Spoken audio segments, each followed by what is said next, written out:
Now on BBC News, a global, topical, weekly show that lifts the hood on the entertainment and news business, exploring the companies and personalities who command our attention and how our perception of the world is shaped by them.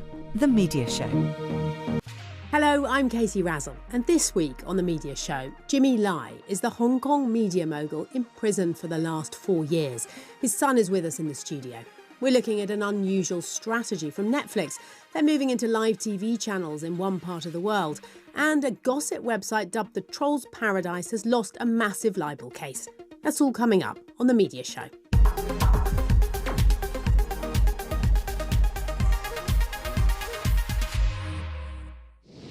But we start with news from the BBC's Persian service, because journalists working for it in London say they're facing an escalating campaign of intimidation from the Iranian authorities. BBC Persian is banned in Iran, where it says it reaches 13 million people a week. One of its correspondents is Behrang Tajdin, and he described for us what he and his colleagues are experiencing. When me or any of our colleagues come to work, they have to forget that they have family members in Iran. Because what we do in our professional capacity as BBC journalists, what we write, what we say on that could have a huge impact on our family members. They would pay a price for that. I give you a quick potted history. So in Iran, state has a monopoly on broadcasting. So no private TV or radio channels. So when in 2009, BBC launched BBC Persian TV, for the first time Iranians could see professional, accurate, impartial news on TV. And the state didn't like that. So it started their campaign of harassment and persecution. And it grew and grew and grew.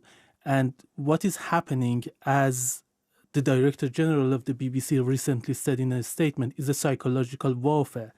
As the NUJ said, the National Union of Journalists here in the UK, it's proxy punishment. Basically, they punish our family members, our parents, our siblings, even our in-laws for the job that we do according to BBC's values and standards. And that must be so difficult. Can you describe, if you can, any of the situations, any of the specifics around what they are doing to the families? What are they telling the families? What are they doing to them? Because I read a story the other day about a family that had been arrested. Yes, we have had arrests. We have had a number of families and family members, wider family members, being summoned by the intelligence services, being threatened with losing their jobs, losing their livelihood, losing their property. And also, in the past 3 years, London and the UK isn't safe for us either. We are not safe in London. We don't feel safe in London because, as you know, there has been plots against Iranian journalists and dissidents, and we have been advised to take security measures to protect ourselves, even though that we work in the same building, we live in the same city.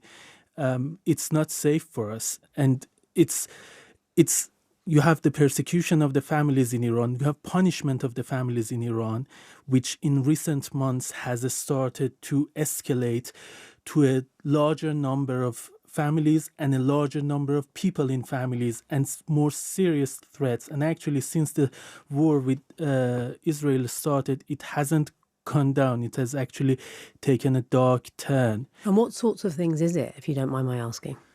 We have had family members, parents, for example, summoned, and then they are told that your daughter, your son who works for BBC Persian is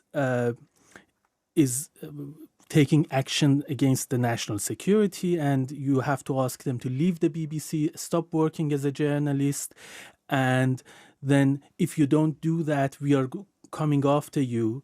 We have had parents, being arrested. As I said, some have lost their jobs, and in recent months, this has grown. We have had any family member who left Iran. When they come back, they are asked to go to the so-called passport office, where intelligence agents meet them and interrogate them for hours and hours. We are talking about elderly parents, disabled parents, in-laws, and it's trying to stop us do our job. And what we do isn't different from what you do or anyone else in the BBC does.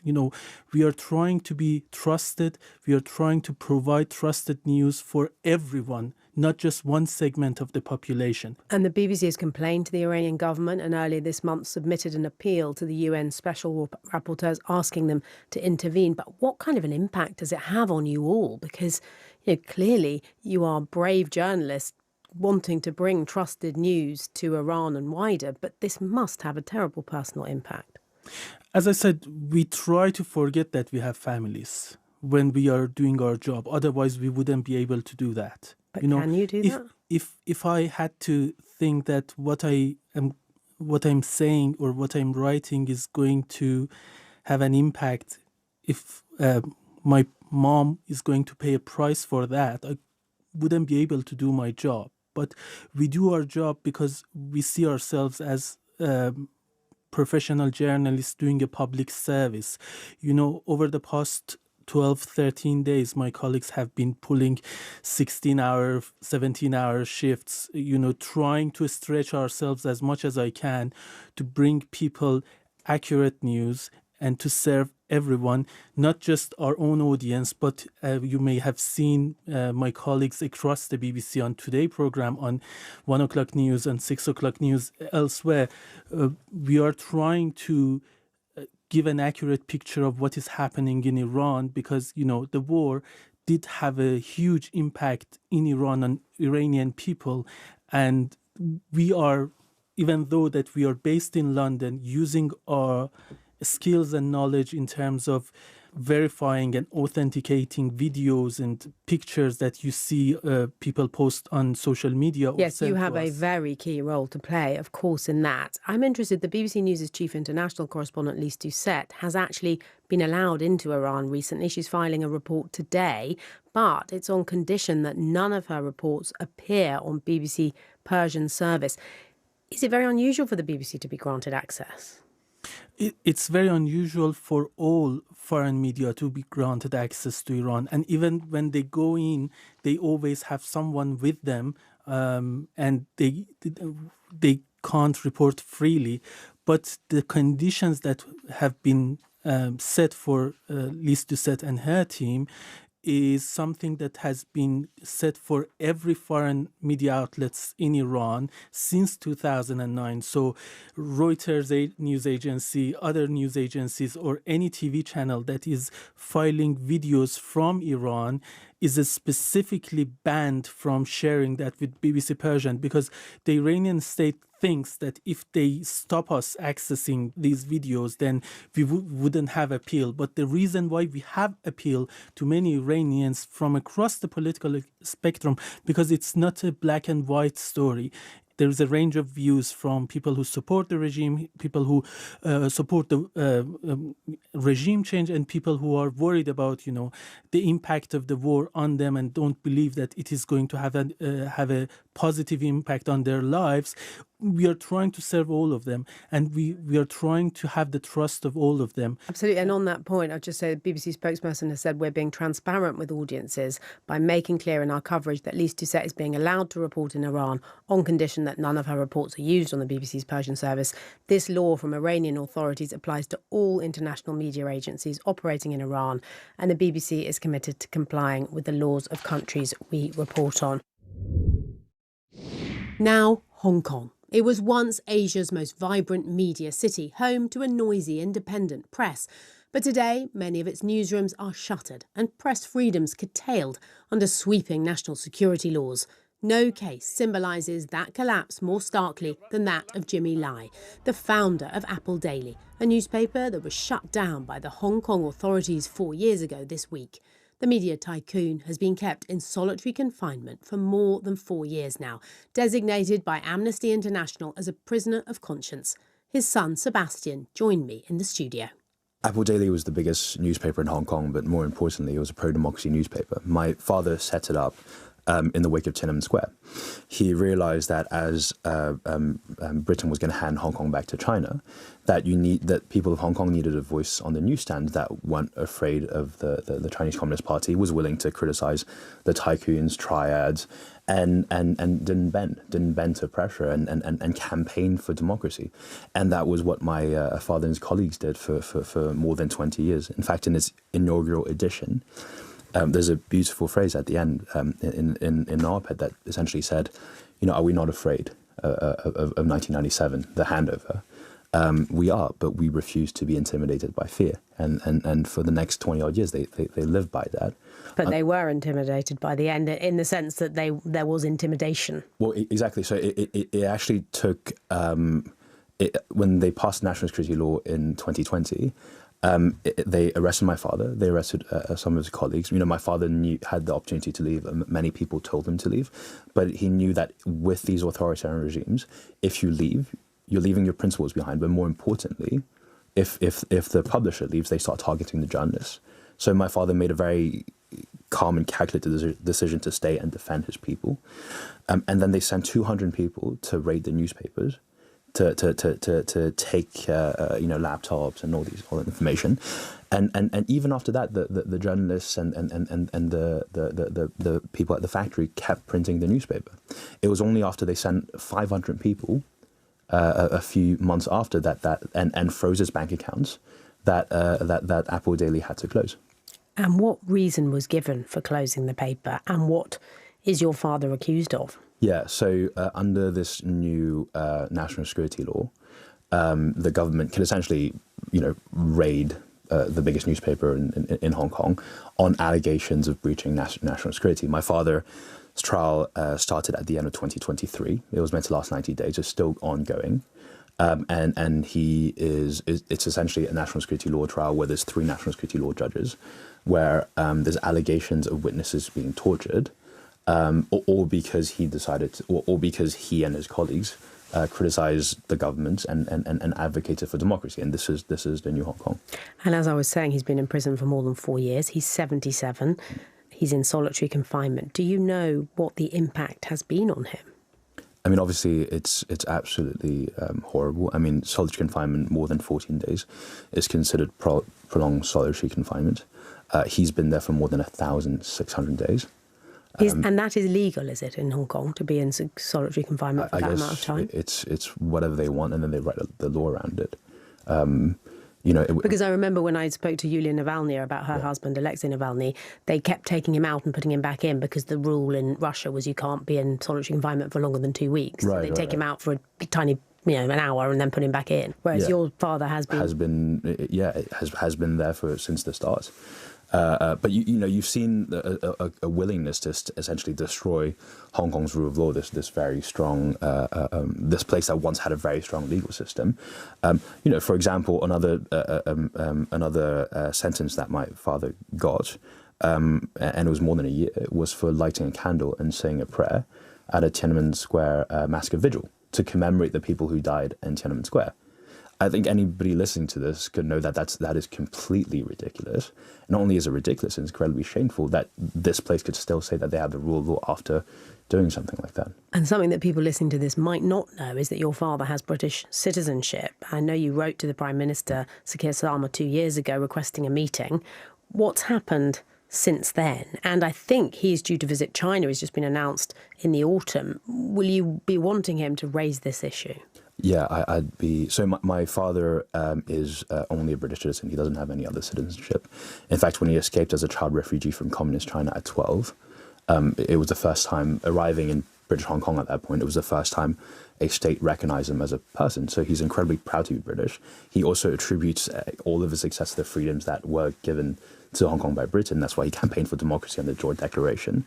So is the British government doing enough to try and get him out? So, I think we seem to be in a place where we want to get close to China. They always talk about normalization of relationship. If we are normalizing relationships with China and indeed Hong Kong, well, we're never going to normalize them arresting our citizens, arbitrarily putting them in solitary confinement for 5 years because they decide to speak out for values that we are more than entitled to, or that underpins this country. So in a case where we are talking about normalization, getting closer to China, I mean, surely my father's release should be a precondition to that. And this is not a crazy thing to ask. It would take the Hong Kong government 2-3 hours to release him, put on a plane, send him back here. This is a 77-year-old man who's already spent 5 years, almost 5 years, in solitary confinement, whose health is breaking down, who's got diabetes, who's been kept in these absolutely horrible conditions. I mean, it's an act of humanity, and there's been international outcry about my father's imprisonment.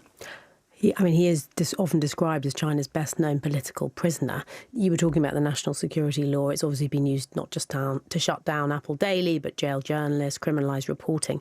Is there any meaningful space left for independent journalism in Hong Kong today? So I think, obviously, Hong Kong still has people who want to report the truth. I think that willingness is there. I think, as a journalist, yourself, you would know that it's almost an urge, but it's not. We were hearing earlier from Behrang exactly the same, that right. Even with the pressure on your parents, you still want to report as a journalist. Yeah, but within that space, I mean, after seeing what they did to Apple Daily, who would publish it, who would dare to speak out? I mean, here is a man who has given everything he has for these freedoms and to defend his journalists. But do we expect other people to do that if we don't speak out on his behalf? If we don't campaign to release him? So I think, unfortunately, local press in Hong Kong has been muzzled. And I have here a celebratory, perhaps it is, newspaper done by Reporters Without Borders. The spirit of Apple Daily lives on as a tribute to Apple Daily 4 years on. Just lastly, do you have hope that he will be released? I have hope that he would be released. I have hope that he will be released because it's gotten to the point where it's in Hong Kong and indeed China's best interest. Hong Kong tells the world that it's a financial centre, it has a good rule of law and whatnot. How can they claim that when they serve Jimmy Lai in prison? Now, Netflix is the company that revolutionised how we watch TV. It pioneered the concept of binge viewing. But in a surprise move in France, it's announced that it will start offering old-fashioned live TV channels. It's done a deal with TF1, the big French broadcaster. And Minal Modha from Ampere Analysis explained what's going on. It is the first time that they've done this type of partnership. It's not the first time they've tried live TV in France, though. So actually, back in 2020, they launched something called Netflix Direct, which was a non-interactive curated playlist, which it's kind of similar to a TV schedule, and it just kind of played TV shows. So even back then, they understood that there was a place for linear TV in a market like France. But this is very much the first time they've actually done a deal with a broadcaster to bring live content onto their platform. So what is it? Is there something specific about France, or can we read into a wider game plan across the world? So I think France is going to be the test case, but there are some specifics about France itself. So we host a lot of data around a lot of the streaming platforms and consumer behaviours. And from that, we know that Netflix has about 48% penetration in France. Now, when you compare that to the UK and the US, it's 60% in those markets. So it's underpenetrated in those markets. And part of the reason for that is because France is quite a heavy linear market. So by that, I mean people still really enjoy watching TV in terms of things like the BBC, ITV and their equivalents. Really interesting. Why is that? Do we know why? Honestly, Western Europe has had a lot of that trend. So markets like France, Germany, Italy, a lot of our consumer data shows that linear still holds strong relevance there. And part of that is because of a preference for local content. So homemade TV shows, homemade films, and the French love local content. And I guess linear platforms have really been the bastion of those. A lot of what the streaming platforms are very good at offering is globalized content, very good at the US content. A lot of the Korean content that we're now seeing, a lot of those overseas content, they're very good at that. Whereas even if in the UK you think of things like Mr. Bates versus the Post Office, like those types of shows public service broadcasters, our linear commercial broadcasters, they're very good at those. And that's why linear TV has held such a strong position in a market like France. I mean, more widely on Netflix, they seem to be pivoting into live more generally. So, for example, they've got the broadcast rights to a big boxing match in the autumn between Canelo Alvarez and Terence Crawford. Just unpick that for us a little bit, because it's almost like we're sort of reassessing every bit of the media all the time. But you think that Netflix is a streamer and suddenly the streamer's getting into live. Yeah, so part of that really is that when a lot of these streamers were launched, Netflix was obviously one of the first ones, but they rid the COVID boom when everybody was at home, everybody needed something to watch. And so they were getting lots of paid subscriptions. And what we've seen has happened is that has slowed down over the last few years. So they're looking at other avenues of revenue growth. And for them, advertising is that. Now, in order to get a lot of advertising money, you need lots of people watching your platform at the same time. And live does that for you. You can't really guarantee that with a subscription show. Like, I might watch Sirens on Netflix at a different time to when you might watch it. Whereas if there's a boxing match, you can guarantee an audience. And so therefore brands will buy that advertising slot. So whether it's sport, or in France, they'll get access to high quality dramas, or they'll get access to the Voice reality show. You can guarantee those audiences in a way that you just can't otherwise. Now, if you like writing horrible things online about people you don't know, you'll be familiar with Tattle Life. It's a website where you can post your opinions about celebrities and influencers. But it seems at your peril, because last week Tattle Life lost a huge libel case in the UK. The site's founder has been unmasked as a vegan influencer called Sebastien Lai, and he's been ordered to pay hundreds of thousands of pounds in damages. The case was brought by a couple from Northern Ireland, Neil and Donna Sands. And to understand why this succeeded, Persephone Bridgman-Baker, partner at Carter Ruck, talked us through it. So claimants succeed in these sorts of social media cases and persons unknown type cases regularly. But I think what's interesting about this is it has a blend of all sorts of these elements. The real difference here is that the Sands couple pursued this with absolute dogged determination. So the original judgment was actually back in December 2023. That was the libel judgment, where there was a finding made in their favour. But at that point, Tattle Life was just a persons unknown, the owner and operator of Tattle Life.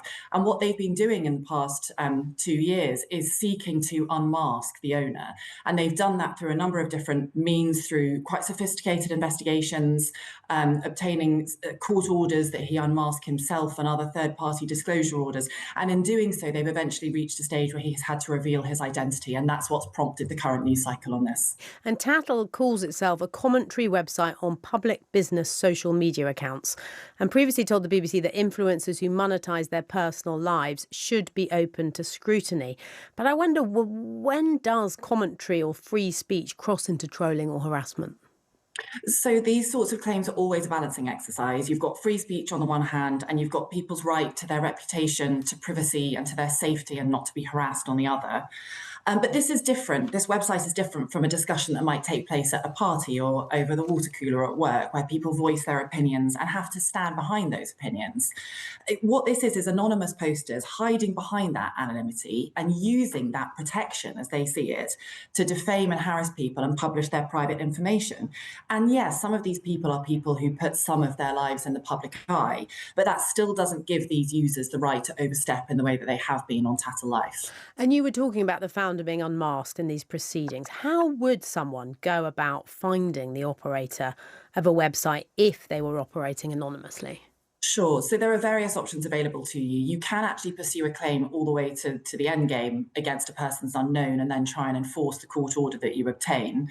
You can also obtain certain orders that are unmasking orders. So a judge will require an anonymous individual to unmask themselves to the court. You can use court orders against third parties as well. These are regularly commonplace. They're called Norwich Pharmacal orders, and you use them to ask a third party to disclose information about someone. So that could be, for example, an internet service provider or a mobile phone operator. So you might have the number or email address of somebody, but you don't have their name, and you can ask a third party to help identify them. And then, as the Sands did, they conducted a really thorough investigation using a very reputable firm to assist with that. And it's interesting because, as I was saying, this site's being called a troll's paradise. But why would someone sue Tattle Life rather than the trolls who were posting? Yeah, so you've got the option to do both. You might choose to sue the operator because once you put them on notice that you have a complaint, and if they refuse to deal with or ignore that complaint, then you can sue them under the same means you can sue a user. But you can also sue the anonymous trolls. And so that would be the same sort of claim, a libel claim, a harassment claim, a misuse of private information claim. And I think what's interesting is going to see what happens next after this judgment, because now that we have Bond's identity, orders could be obtained against him to unmask anonymous trolls. So it might be seeing people sue the trolls we next. might see follow-on claims, yeah. OK, well, on its website, Tattle Life claims to have a zero-tolerance policy to any content that is abusive, hateful, harmful, and a team of moderators online 24/7 to remove any content that breaks our strict rules, often in minutes. Laura Rodrigo from Tattle Life previously told the BBC recent events have highlighted the need to make some changes going forward. She said Tattle Life would improve its reporting system by giving people a ticket number, and reiterated that there is a contact form on every page when anyone can post a report. Persephone Bridgman-Baker there. That is all we have time for this week. Thank you so much for your company. Goodbye. And if you'd like to hear a longer version of today's show, search BBC The Media Show wherever you get your BBC podcasts.